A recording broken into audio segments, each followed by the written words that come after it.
O princípio da sabedoria. Quem olha para baixo vê o mundo do tamanho dos seus passos. Quem olha para o alto vê o mundo espetacularmente grande, um mundo de oportunidade para ser explorado. A sabedoria de um ser humano não está no quanto tem consciência de que sabe, mas do quanto tem consciência de que não sabe. A consciência da própria ignorância é o primeiro passo em direção à sabedoria. Ninguém é maior ou melhor do que ninguém. Cada ser humano é um mundo insondável a ser desvendado, mesmo os que vivem às margens da sociedade. Como veremos, cada ser humano pode desenvolver o raciocínio histórico-social, histórico-psíquico, gerencial, esquemático, ir mais longe do que ia.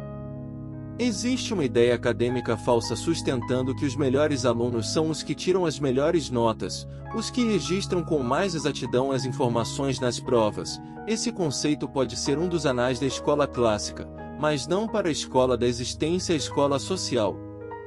Os melhores alunos do teatro social são os que aprenderam a decifrar intuitivamente os códigos da inteligência, são os que expressam seus pensamentos, ousam, criam, inventam, imaginam. São os que caem, levantam e não desistem de caminhar. São os que encantam, envolvem, lideram. Um dia desses, uma de minhas filhas disse que em sua escola os alunos são classificados pelas notas, e o que é pior, na porta da classe fica fixada a lista de classificação deles. Fico pensando no conflito que essa escola está causando nos alunos que estão nos últimos lugares. Procurarei orientá-los. O educador que forma pensadores não é o que controla, mas o que liberta; não é o que pune, mas o que encoraja; não é o que desanima, mas o que encoraja a começar tudo de novo; não é o que distribui conselhos previsíveis, mas o que surpreende.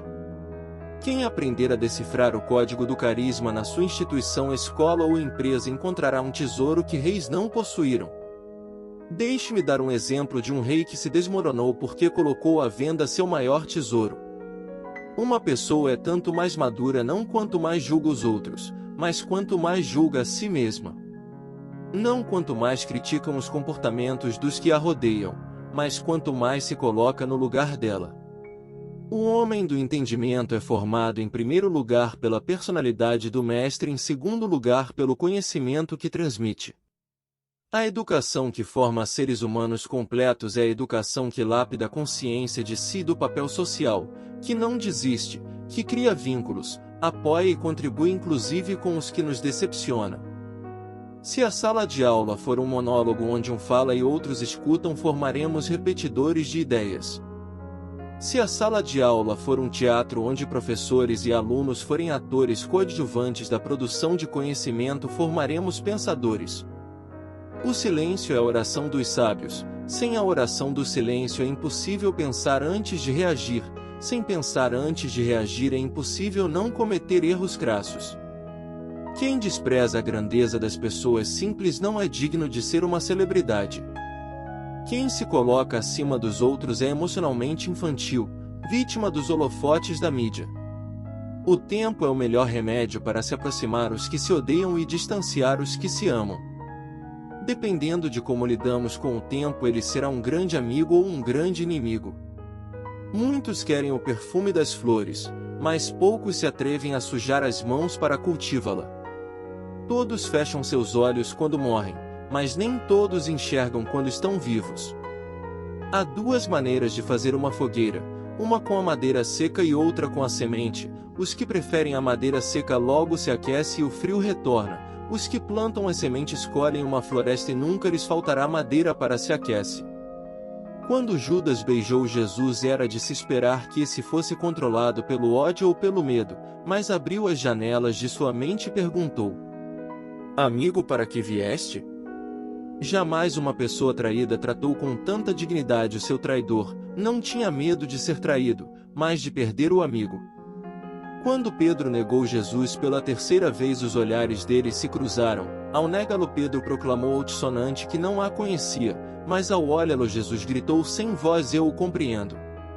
Nunca na história o silêncio foi tão eloquente. Uma pessoa inteligente aprende com seus erros. Uma pessoa sábia aprende com os erros dos outros. O maior favor que se faz a um inimigo é odiá-lo. Ao odiá-lo, ele será arquivado de maneira privilegiada em nossa psique.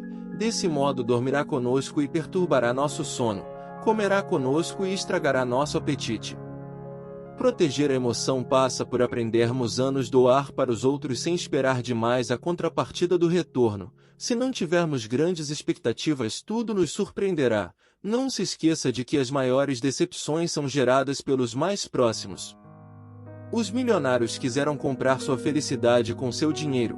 Os políticos quiseram conquistá-la com seu poder, as celebridades quiseram seduzi-la com sua fama, mas ela não se deixou achar. Balbuciando os ouvidos de todos, disse: eu me escondo nas coisas simples e anônimas. As ideias são sementes, o maior favor que se pode fazer às sementes é sepultá-las. É inacreditável que tornamos uma casta de pessoas passivas, submissas, frágeis dentro de nós mesmos. Quase todas as ditaduras foram derrubadas com revoluções, ainda que fosse a revolução das ideias sem derramar uma gota de sangue. Do mesmo modo, a ditadura dos pensamentos mórbidos, do humor depressivo não se resolve sem a revolução do eu, sem ter um eu que se rebela contra o cárcere psíquico, contra a armadilha do coitadismo, contra a masmorra do conformismo. Mas somos treinados a ser servos em um único lugar em que deveríamos ser senhores. A crítica é o princípio da sabedoria na psicologia. Diariamente precisamos dar um choque psicológico em nossa mente, criticando, analisando, ponderando, aferindo, impugnando todos os estímulos sociais e psíquicos que nos controlam.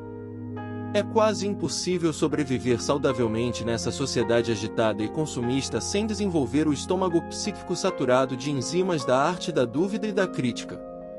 Duvidar e criticar são ferramentas fundamentais para sermos atores ou atrizes principais do teatro psíquico. Educamos muito mais pelo que somos do que pelo que falamos. Devemos educar sempre, se necessário, usar as palavras. Quem é estritamente lógico e rígido em sua maneira de pensar e julgar está apto a dormir, conviver e se relacionar com máquinas, mas não com seres humanos. Quem tem medo das lágrimas nunca irá ensinar seus filhos a chorar. Quem tem medo das suas falhas nunca irá ensinar seus alunos a assumi-las.